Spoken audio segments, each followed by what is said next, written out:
ইফতারের জন্য এই ফ্রোজেন আইটেমগুলো আগে থেকে তৈরি করে রাখলে পুরো রমজান মাস জুড়ে খেতে পারবেন। কাজের চাপটা অনেক কমবে। আসসালামু আলাইকুম everyone, welcome back to my channel. আজ আমি শেয়ার করব 3টা ভিন্ন স্বাদের খুবই মজাদার ফ্রোজেন ইফতার রেসিপি। এভাবে ফ্রোজেন করে রাখলে ইফতারের আগে ঝটপটভাবে তৈরি করে নিতে পারবেন। কাজের চাপটা অনেক কমবে। এই ফ্রোজেন আইটেমগুলো খেতে কিন্তু খুবই মজার হয়। কিছু কিছু ইফতার আইটেম যদি এভাবে ফ্রোজেন করে রাখা যায়, তাহলে রমজান মাসে ইফতার তৈরি করাটা অনেকটাই সহজ হয়ে যায়। আজ আমি তৈরি করে দেখাবো খুবই মজাদার চিকেন নাগেটস। সাথে থাকবে চিকেন ও আলু দিয়ে মজাদার একটি চপের রেসিপি। আরও থাকবে চিকেন রোল।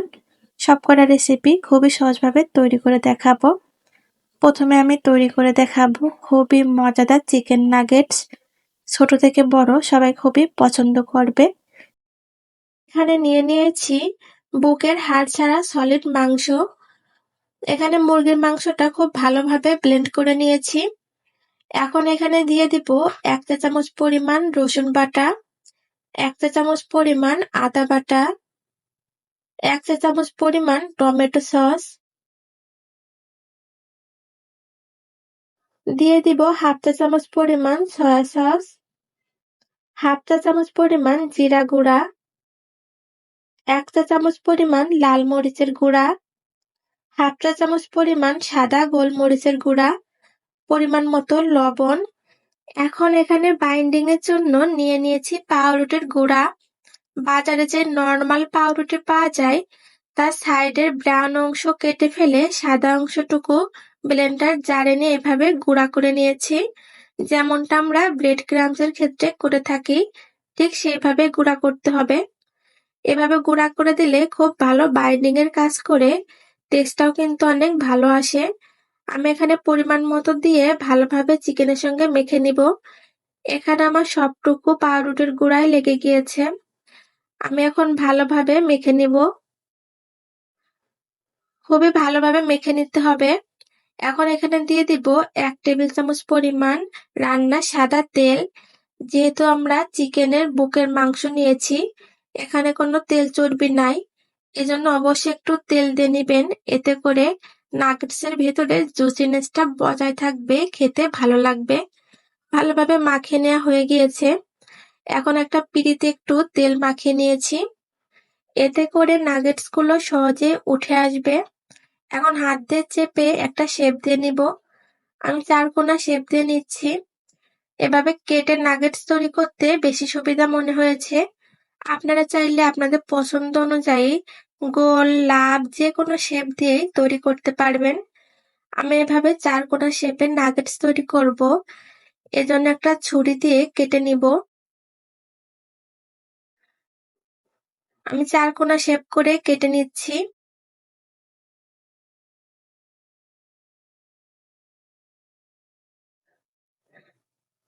সবটুকু কেটে নিয়েছি। এখন সাইড থেকে একটা নাগেটস তুলে সাইডের এবড়ো থেবড়ো অংশগুলো একটু সমান করে নিব।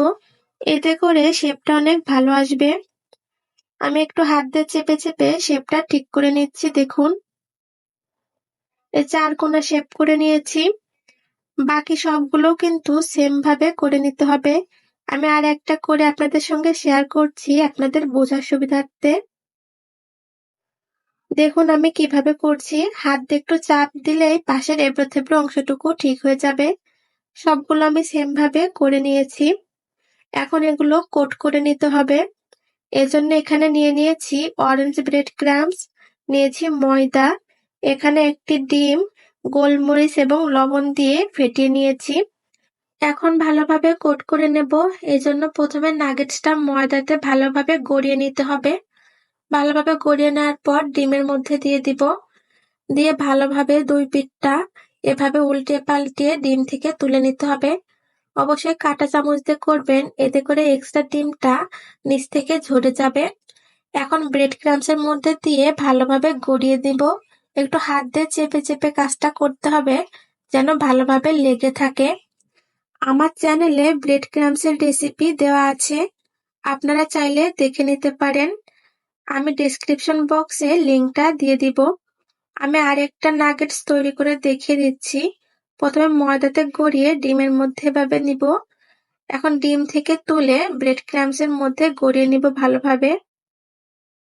এভাবে তৈরি করলে নাগেটসটা অনেক ক্রিস্পি হয় এবং ভেতরটা জুসি থাকে, খেতে কিন্তু অনেক ভালো লাগে। তৈরি হয়ে গেল আরেকটা নাগেটস। আমি সবগুলো সেম ভাবে তৈরি করে নিব। সবগুলো সেম ভাবে তৈরি করে নিয়েছি, দেখুন। এখন আমি একটা এয়ারটাইট বক্সে সংরক্ষণ করব ডিপ ফ্রিজে। আপনারা চাইলে জিপলক ব্যাগেও সংরক্ষণ করতে পারেন। আমি সবগুলো একটা এয়ারটাইট বক্সে নিয়ে নিব। এভাবে এয়ারটাইট বক্সে রেখে ঢাকনা আটকিয়ে পুরো 1 মাস মতো সংরক্ষণ করতে পারবেন রমজানের জন্য। আপনারা চাইলে রমজান ছাড়া অন্য সময় এভাবে সংরক্ষণ করে বাচ্চাদের টিফিনে দিতে পারবেন। খুবই হেলদি একটা খাবার। নাগেটসগুলো ভাজার সময় অবশ্যই ডিপ ফ্রিজ থেকে 10 মিনিট আগে বের করে রাখবেন। 10 মিনিট পর ভেজে নেবেন। এখন তৈরি করে দেখাবো খুবই মজাদার মুরগির মাংসের চপ। খুবই ঝটপট ভাবে তৈরি করা যাবে। এজন্য এখানে নিয়ে নিয়েছি বুকের হাড় ছাড়া সলিড মুরগির মাংস।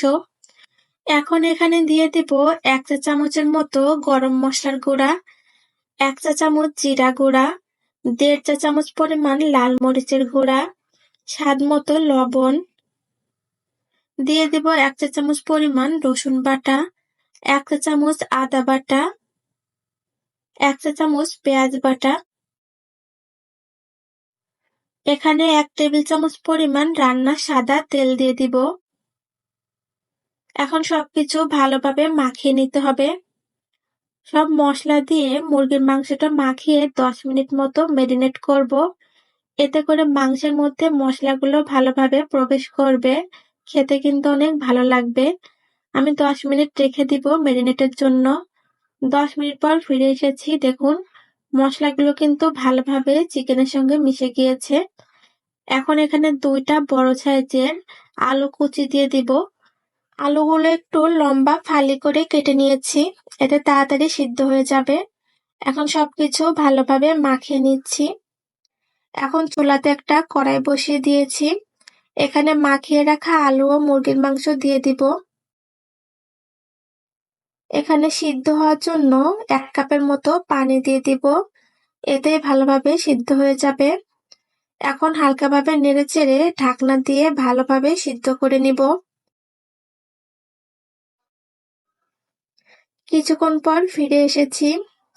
এখন একটু নেড়েচেড়ে দেব যেন নিচ থেকে লেগে না যায়। এখনো অনেকটাই পানি আছে। আমি আর কিছুক্ষণ জাল করে সিদ্ধ করে নিব। ফিরে এসেছি কয়েক মিনিট পর। দেখুন পানিটা কিন্তু অনেকটাই শুকিয়ে এসেছে। এখন আলু ও মুরগির মাংস গরম থাকা অবস্থাতেই চটকিয়ে নিতে হবে। এজন্য আমি একটা স্টিলের গ্লাস দিয়ে খুবই ভালোভাবে চটকিয়ে নিচ্ছি। একটু গরম থাকা অবস্থাতে চটকিয়ে নিলে আলাদাভাবে ব্লেন্ডারে বাটা লাগবে না। দেখুন আমি ভালোভাবে কিন্তু চটকে নিয়েছি। এক্সট্রা যে পানিটুকু ছিল পানিটাও কিন্তু ভালোভাবে শুকিয়ে গিয়েছে, আঠালো হয়ে এসেছে পুরটা। এখন আমি চুলা থেকে নামিয়ে নিব। চুলা থেকে নামিয়ে একটু ঠান্ডা করে নিতে হবে। এখন আর একটু হাত দিয়ে ভালোভাবে মেখে নিয়েছি। এখন হাতে একটু তেল মাখিয়ে নিয়েছি, এতে করে চপের শেপগুলো দিতে ভালো হবে। এখন হাত দিয়ে এভাবে পরিমাণ মতো নিয়ে গোল করে চপের শেপ দিয়ে নিব। অবশ্যই একটু কাজটা ভালোভাবে করবেন যেন গায়ে ফাটল না ধরে। দেখুন আমি খুবই স্মুথ ভাবে চপটা তৈরি করেছি, উপরে কোনো ফাটল নাই। আমি সবগুলো চপ তৈরি করে নিয়েছি। আপনারা চাইলে এ পর্যায়ে এভাবে ডিপ করে রাখতে পারেন। শুধুমাত্র তৈরি করার আগে বেসনে চুবিয়ে ভেজে নিতে পারেন। আমি আজকে ব্রেড ক্রাম্বস দিয়ে তৈরি করব। এজন্য এখানে একটা ডিমে পরিমাণ মতো লবণ দিয়ে ফেটিয়ে নিলাম। এখন একটা চপ ডিমের মধ্যে দিয়ে ব্রেড ক্রাম্বসে গড়িয়ে নিব। এভাবে করলে চপটা খেতে বেশি ভালো লাগে, ওপরটা অনেক ক্রিস্পি হয়। আপনারা যদি এটা করতে না চান অবশ্যই বেসনে ডুবিয়েও ভেজে নিতে পারেন। তৈরি করে নিলাম একটা চপ, বাকি সবগুলো সেম ভাবে তৈরি করে নিয়েছি। এখন আমি ডিপ ফ্রিজে ফ্রোজেন করব। এজন্য একটা এয়ারটাইট বক্স নিয়ে নিয়েছি। বক্সের নিচে এভাবে টিস্যু বিছিয়ে দিবেন। এখন আমি সব কয়টা চপ এখানে রেখে সংরক্ষণ করব। এই চপগুলো ভাজার আগে 10 মিনিট বের করে রাখবেন, তারপর ভেজে নেবেন। যে কোনো ফ্রোজেন খাবারে কিন্তু 10 মিনিট আগে বের করে তারপর ভাজতে হয়, সাথে সাথে ভাজতে যাবেন না। এখন তৈরি করে দেখাবো খুবই মজাদার চিকেন রোল। প্রথমে আমি চিকেন রোলের জন্য শীট তৈরি করব। এজন্য এখানে দিয়ে দিব একটা ডিম। ডিমটা আমি খুবই ভালোভাবে ফেটিয়ে নিব। একটু ভালোভাবে ফেটিয়ে নিতে হবে। কোনো বেলাবেলি ঝামেলা ছাড়াই আজকে আমি শীট তৈরি করে দেখাবো খুবই সহজভাবে। ভালোভাবে ফেটিয়ে নেওয়ার পর এখানে দিয়ে দিব 1.5 কাপের মতো ময়দা। অবশ্যই ময়দা দিয়ে শীটটা তৈরি করবেন, এতে করে অনেক ভালো হবে। এখানে পরিমাণ মতো লবণ দিয়ে নিয়েছি। এখন এখানে পানি দিয়ে একটা পাতলা বেটার তৈরি করে নিতে হবে। একবারে পানি দিবেন না, অল্প অল্প পানি দিয়ে বেটারটা তৈরি করতে হবে। বেটারটা একটু পাতলা করে তৈরি করতে হবে। এখানে অল্প অল্প পানি দিয়ে আমি বেটারটা তৈরি করে নিব। একবারে বেশি পানি দিলে বেটারটা বেশি তরল হয়ে যেতে পারে। এখন ভালোভাবে নেড়েচেড়ে বেটারটা তৈরি করে নিতে হবে। অবশ্যই এখানে নর্মাল পানিটাই ব্যবহার করবেন। আমি কিন্তু নর্মাল পানিটাই ব্যবহার করেছি। কিছুক্ষণ পর দেখুন বেটারটা তৈরি হয়ে গিয়েছে। বেটারের ঘনত্বটা দেখুন, এমন পাতলা থাকতে হবে। আমার এখানে টোটাল এই কাপে 1.5 কাপ পানি লেগেছে। আমি ভালোভাবে বেটারটা তৈরি করে নিয়েছি। এমন পাতলা করে বেটারটা তৈরি করবেন। এখন এখান থেকে কিছুটা বেটার আমি উঠিয়ে রাখছি। এটা পরবর্তীতে রোল যখন কোট করব তখন ব্যবহার করব। এতে করে রোলটা অনেক ক্রিস্পি হবে, খেতে ভালো লাগবে। এই বেটারটা এখন সাইডে রেখে রোলের জন্য পুর তৈরি করব। এখানে আমি মুরগির বুকের হাড় ছাড়া সলিড মাংস নিয়েছি। একটু ছোট পিস করে কেটে নিয়েছি। দিয়েছি 1 চা চামচ জিরা গুঁড়া, 1 চা চামচ পরিমাণ লাল মরিচের গুঁড়া, 1/2 চা চামচ গোলমরিচের গুঁড়া, 1 চা চামচ পরিমাণ লবণ, 1 চা চামচ পরিমাণ রসুন বাটা, 1 চা চামচ পরিমাণ আদা বাটা, 1/2 চা চামচ পরিমাণ সয়া সস। সবকিছু দিয়ে খুবই ভালোভাবে চিকেনের সঙ্গে মেখে নিতে হবে। আমি সবকিছু চিকেনের সঙ্গে ভালোভাবে মাখিয়ে নিয়েছি দেখুন। এখন চিকেনের পুর তৈরি করব, এজন্য চুলাতে একটা কড়াই বসিয়ে দিয়েছি। এখানে আমি পরিমাণ মতো রান্নার তেল দিয়ে দিব। তেলটা একটু গরম হলে মাখিয়ে রাখা চিকেন দিয়ে দিব। চিকেনগুলো ভেজে নিতে হবে। এ পর্যায়ে চুলার জালটা হাই হিটে রেখে চিকেনগুলো ভাজতে হবে। এতে করে চিকেন থেকে পানি বের হবে না, সহজে ভাজা হবে। এখানে লো হিটে রাখলে কিন্তু চিকেন থেকে পানি ছেড়ে দিবে। আমি কিছুক্ষণ ভেজে নিয়েছি দেখুন, চিকেনগুলো কিন্তু ভাজা হয়ে গিয়েছে। এখন এখানে দিয়ে দিব 1 কাপের মতো পেঁয়াজ কুচি। আপনারা চাইলে এখানে ভেজিটেবলও অ্যাড করতে পারেন। এখানে দিয়ে দিব কয়েকটা কাঁচামরিচ চিরা। এখন ভালোভাবে নেড়েচেড়ে ভেজে নিতে হবে চিকেনের সঙ্গে। কিছুক্ষণ নেড়েচেড়ে ভেজে নিয়েছি। এখন এখানে দিয়ে দিব স্বাদ মতো লবণ, যেহেতু পেঁয়াজ দিয়েছি। এখানে 1/2 চা চামচের মতো হলুদের গুঁড়া দিয়েছি। অবশ্যই হলুদের গুঁড়া কম দিবেন, না হলে গন্ধ লাগবে। এখন নেড়েচেড়ে ভালোভাবে ভেজে নিব। আমি মিনিট খানেক ভেজে নিয়েছি দেখুন, ভালোভাবে ভাজা হয়ে গিয়েছে। এখন এখানে অল্প পরিমাণ কর্নফ্লাওয়ার পানি দিয়ে পাতলা করে গুলে নিয়েছি। এখন এই পুরের মধ্যে একটু কর্নফ্লাওয়ার দিয়ে দিব। ভালোভাবে নেড়েচেড়ে নিব, এতে করে পুর আঠালো একটা ভাব আসবে, খেতে ভালো লাগবে। আমি ভালোভাবে নেড়েচেড়ে নিয়েছি। পুরটা কিন্তু ভালোভাবে তৈরি হয়ে গিয়েছে। এখন চুলা থেকে নামিয়ে নিব।